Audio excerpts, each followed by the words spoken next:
Hello, everyone. Daniela here. I am one of the TAs for CP 531. You probably receive a lot of emails from me.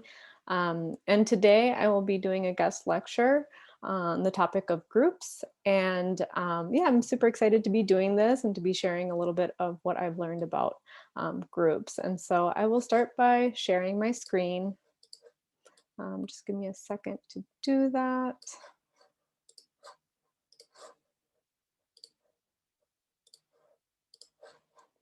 All right. So yeah, I will be doing an overview of group counseling theory and practice. In an overview for today, we'll be talking about group belongingness and therapy, really setting the stage for group counseling, and then the introduction to the therapeutic factors. And then we will be reviewing the Johari window exercise. So our first chapter here, group belongingness and therapy. Just a little introduction to group belonging. It's essential for human motivation. Evolutionarily, it was used to survive. We survived in groups early on in our evolution. Our early attachment relationships, especially with caregivers, really influence how we interact with others in the world and how we belong to other groups. And humans are experienced at forming groups and really resist when groups fall apart. We really like that unity in groups. And so, just to continue on the conversation here, difficult experiences in interpersonal relationships can really negatively affect group belonging or feeling that you belong to a group. And groups are therapeutic just because belonging is therapeutic. And there are greater learning opportunities for social behavior. Groups can be a way to really have insight to how you behave with other people outside of the group. And we'll be talking about that later on. And so, what happens in the absence of group belonging? Really, your physical health and your mental health are compromised. Issues start to emerge, such as even like severe distress and risk of suicide. And there are actually higher rates of crime. And if you think about it, gang membership is a way to belong to a group when you may not have that belonging or a sense of belonging elsewhere, like in a family, in a primary family. And so here, just uh, group therapy is very cost effective. I know that Dr. Ramirez Tegui talks a lot about if interventions and designs and prevention designs are cost effective. And since groups can treat more patients per clinicians, agencies can increase the access of intervention treatment as well as utilizing the clinician's time more effectively when groups are offered more often.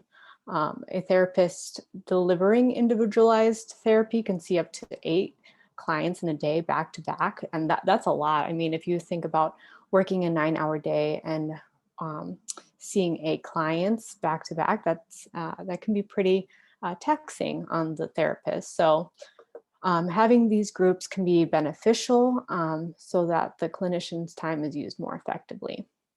And so groups can range from 1 to 2 hours, and it gives the client more time, or it gives the client more opportunities to learn from others in a group setting. So going back to being cost effective, groups can cost as low as $523 versus individual therapy can be up to 1,357. Obviously, with insurance, that goes down a little bit, and just pharmacological treatment can go up to over $2,000. So just to give you that that scale there and that comparison between group, individual, and medical treatments. And this is specifically for treatment of panic disorder that was found in the study by Otto Polak and Mackey in 2002. And so group therapy has been clinically proven to be effective for mood disorders, panic disorders, personality disorders, schizophrenia, obsessive compulsive disorder, eating disorders, substance abuse. I think that's a very popular one. HIV prevention and intervention, and other medical disorders. So when connection is based on affect and emotions rather than specific life circumstances, problems can be normalized and validated in a group. So it's preferable to have a heterogeneous group. So there's diversity of life circumstances, and the connection, again, is really based on affect. Versus a homogeneous group, people with specific issues, it might be harder for members to feel like they want to do that. It can feel very intimidating, or not for them. They might not believe that they have as serious of an issue as other members with similar issues than them. I'm just thinking about alcohol and substance use groups.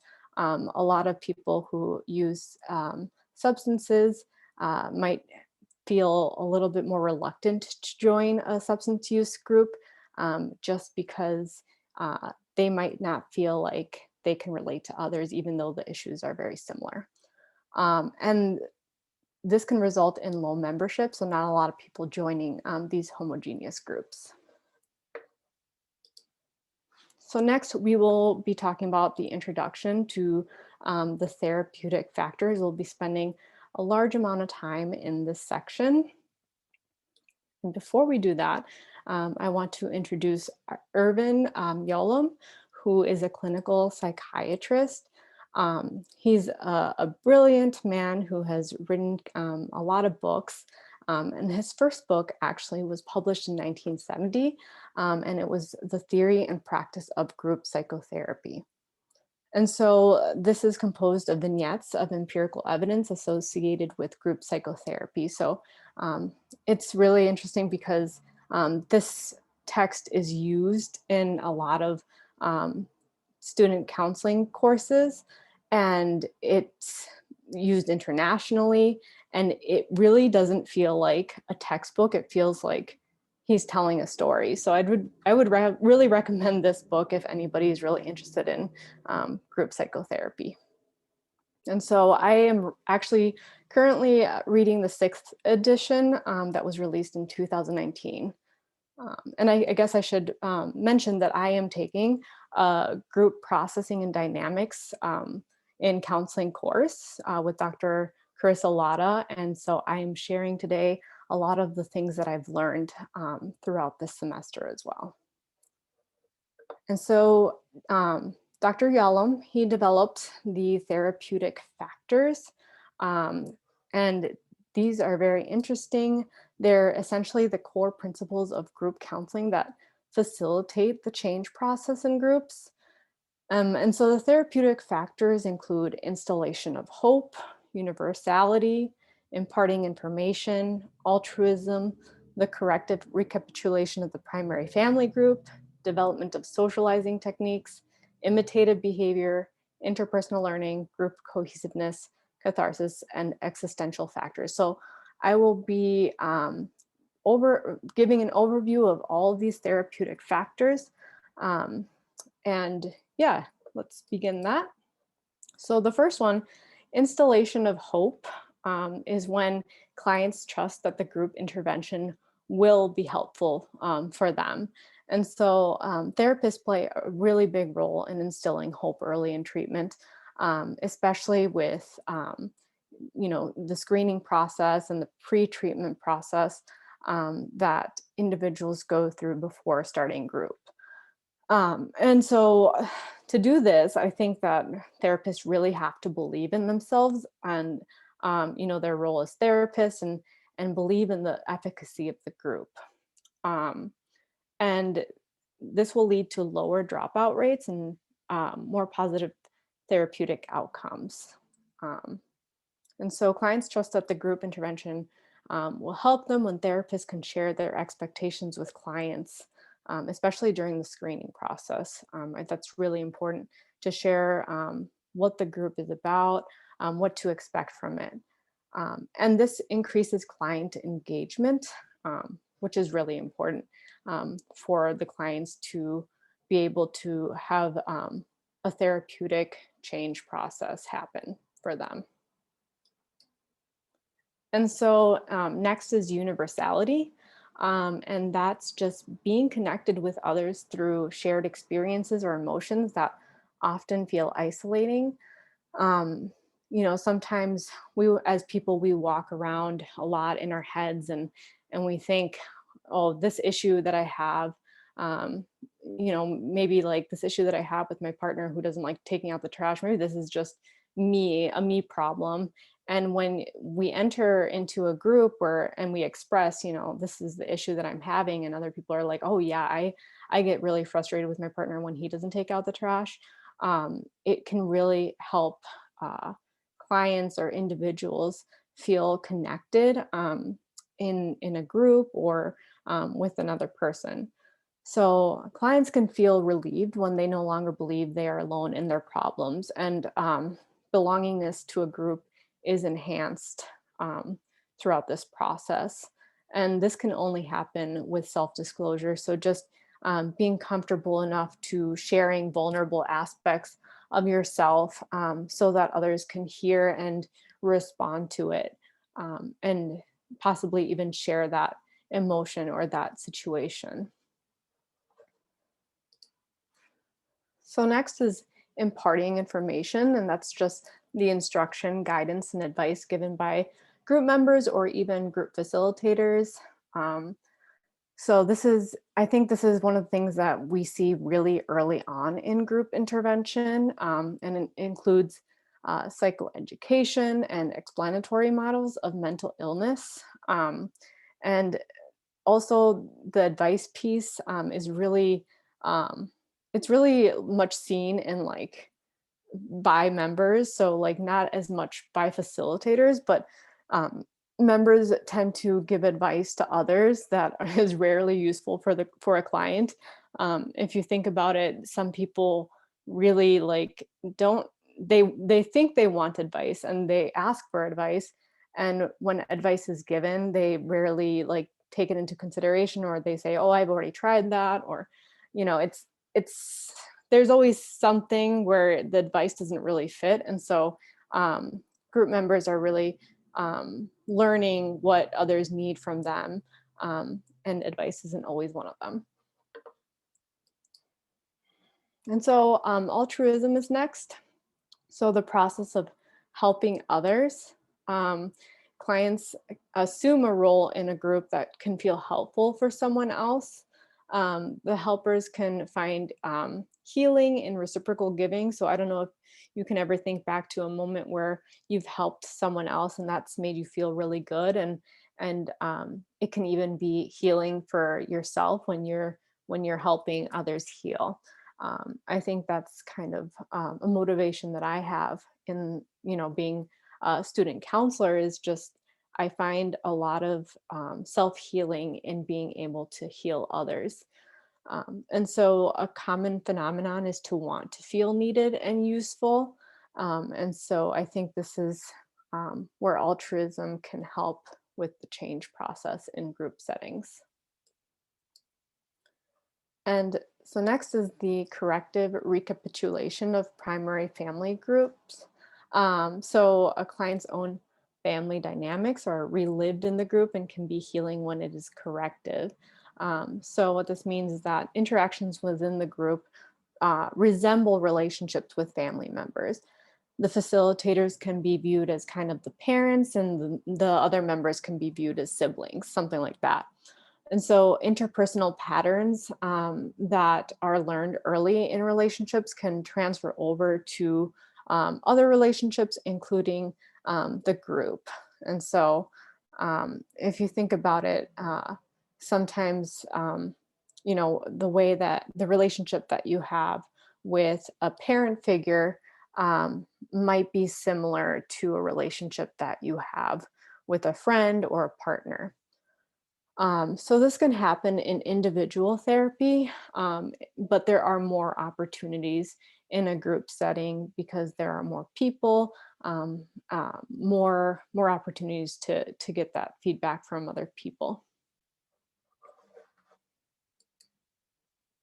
And so then there's the development of socializing techniques. So these are social skills that are learned in groups. And this occurs through the feedback process between members.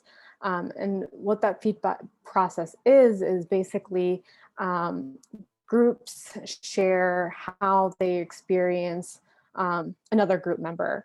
And this can lead to the client's insight on maladaptive behavior in social settings. And so group dynamic processes can vary obviously between groups. It's not that this development of socializing techniques is the same for every group, but just that that development does exist inherently in groups. And next is imitative behavior. So members might try different behaviors that are modeled by others. Clients learn vicariously through others' experiences. So if other members are bringing outside experiences or things that they've learned throughout their learning or healing journey, um, there are other clients who can really take those experiences or those like learning experiences and try to adopt them as part of their own learning experience. And so therapists can essentially model how to communicate in group, and that can lead to imitative behavior as well.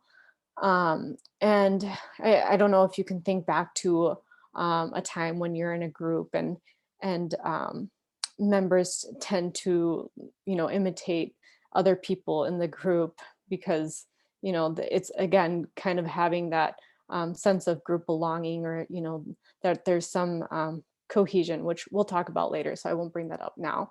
But yeah, it helps the development of group norms.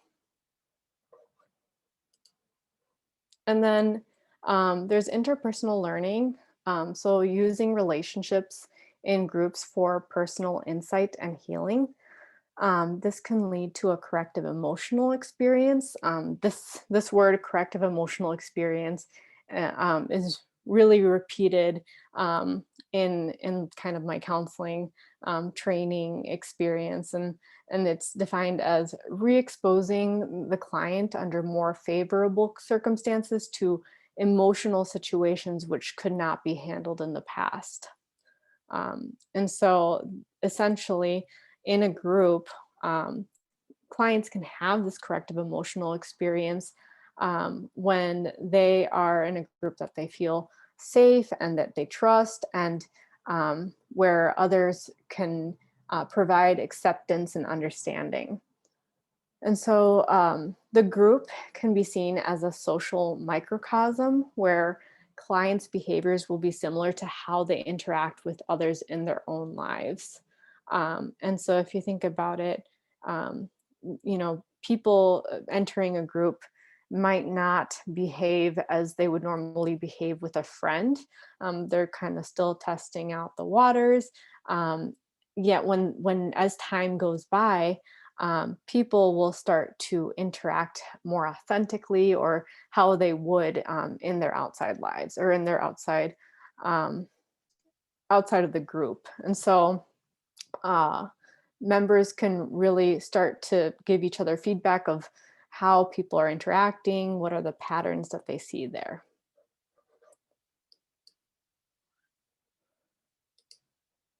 And so next is group cohesiveness, which is a sense of belongingness that motivates clients to stay in the group. So when clients find that the group is meaningful and valuable, they'll tend to want to continue in the group when clients feel like it's not meaningful, they'll obviously want to leave the group. And so this helps people stay in the group, and it avoids dropouts from the group. And so there are feelings of acceptance and understanding between group members, which makes people feel warm and comfortable and just open to share. And so again, it helps clients with self-disclosure and thus with their own personal growth, or it helps them towards their goals in group therapy. And so it also allows for conflicts to be worked out openly within the group.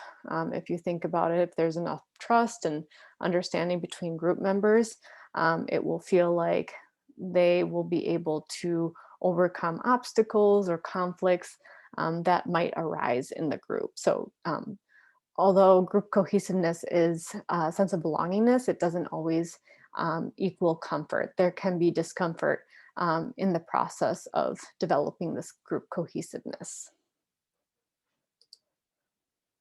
And so then there's catharsis, which is the process of expressing and releasing strong emotions. And sharing feelings in the group can really help to increase group cohesiveness.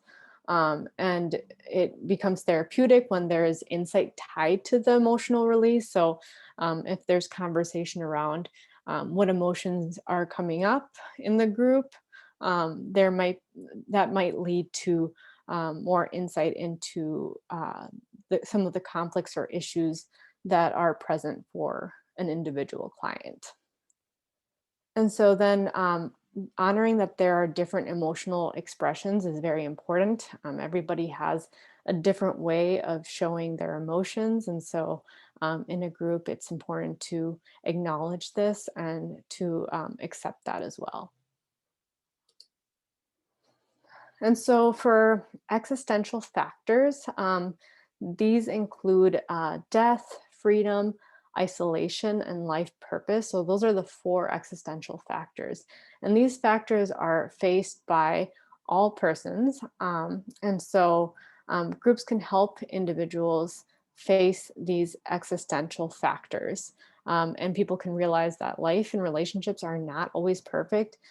People aren't always going to be able to have everything that they want, or relationships might not always feel as fulfilling as they could be, and just kind of accepting that and living more honestly with that in mind.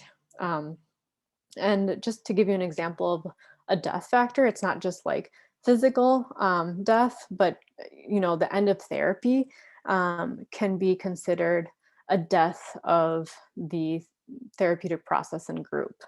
Um, and so a lot of people see that as a loss of membership in the group, which can be hard and challenging when someone is really involved and engaged in the group. And so those are the end of the therapeutic factors. And as Yalom says, all therapeutic factors are interdependent and must be appreciated as a part of a complex spiraling process. So we are not to think of these therapeutic factors as being separate or isolated, but they are intertwined. They're working together. Some might appear earlier in the life of the group, and some might appear later. Yet they all kind of relate to each other. And I think you heard me kind of alluding to group cohesiveness when I was talking about interpersonal learning. And so, yeah, you really have to take into consideration that all these therapeutic factors are working together. And so now we're going to move into the Johari window exercise. Um, so the Johari window exercise was developed in 1955 by Luft and Ingham. And I encourage you all to try this exercise with people in your life, with yourself. So I will be going through each of these different 4 quadrants. So as you can see there on top, it's known to self, and then not known to self, which um, are then labeled open or blind spots. And so um, then on the left hand side, there's known to others and not known to others. So things that can be hidden um, and from yourself, um, but also known by others, or vice versa. And so I'll start with open. So this is sometimes called the arena, but this is things we know about ourselves and others know about us. So there's some sort of agreement of like, oh yeah, I know that I am assertive, let's say, and people around me, others think that I am assertive as well. So that's an example. And then hidden are things we know about ourselves and others don't know. People might not know that. Um, uh, for example, I have anxiety, but people don't notice that I have that anxiety. That could be an example. And then not known to self. When it's known to others, that's called the blind spot. Um, so things we don't know about ourselves, but others do. Um, and then, so an example here could be, people think, "Oh, wow, you're really confident," and that to me is maybe not something that I completely know about myself. And so, yeah, I'd really encourage you to kind of think about what are the things that you know about yourself and that others know about you, and what are things that you don't know yourself about yourself, but others may perceive you a certain way. Um, and so the unknown quadrant are things we don't know about ourselves and others don't know either. So there's a chance for some self exploration here. And so this is really referring to like what can be in the future. How can I be in the future? What can be known to me or known to others? And so the Johari window really helps us think about how to expand the open quadrant. The lines between the window panes are like window shades. So we want to open those window shades so that there's an open window to who we are. And so this can be an interactive process with yourself and with others. So expanding the open quadrant builds trust and rapport with others. It helps us to communicate effectively and it improves interpersonal learning and helps us work well in group settings. So that's why we're talking about that today, because um, when you're in a group, you know things about yourself and others might perceive you a certain way. And this is a really unique exercise in being able to kind of go through all of these different quadrants and see kind of what's open to the public, what's not, and how you might want to be in the future. And so the processes for becoming open are self-disclosure, feedback, and self-exploration. So self-disclosure refers to sharing our genuine selves with others. This can include, vulnerable aspects of ourselves or situations that we've been in. Um, and it can really relate to your interpersonal goals of um, being able to be less hidden to people, or people might be very quiet at the beginning of group therapy, and so it's really hard for people to connect with you and to really be able to relate to you. So another way is just having that feedback process. Earlier I mentioned that it's asking others about how they perceive us, and this can really elucidate some of our blind spots that we might not know about ourselves that others are seeing in us. And then the third is self-exploration. So new insight and self learning. And this is through taking risks, talking to people, having discussions, and really being engaged in a reflection process of, I know these things about myself, others perceive me this way. Um, and I'd really like to kind of really explore what, how I can be in the life that I live. And so, some guiding questions to ask yourself as you're in a group setting, uh, post COVID times. So, how might sharing vulnerable aspects of yourself strengthen your relationship? So, just think about times when you have shared vulnerable aspects of yourself. How have others received that? Have they felt closer to you? Has that strengthened your relationship with them? Um, Next is, what might knowing how others perceive you affect your personal development? So, just, you know, I know that feedback can be really hard to receive at times. It's not always positive, sometimes it's constructive, or it's just hard to hear. And so, really thinking about how this feedback can really affect your personal development and who you want to become. Um, and so the third question here is, what are the ways you engage in self-exploration? How are you learning about yourself on a daily basis? Are you journaling? Are you taking time to meditate? Are you, um, going on a walk and thinking about your day or life situations? So, yeah, these are the three questions that I um, sort of encourage you to keep in mind as you're in groups or even on your own.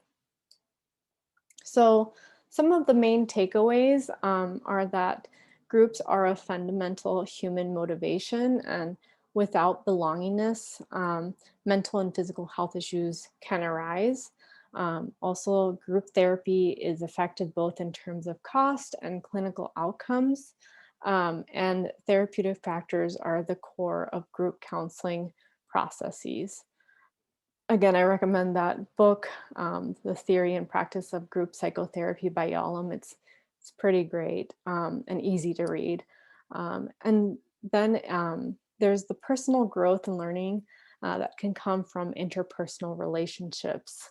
And just knowing that distress can also come from interpersonal relationships, as many have experienced.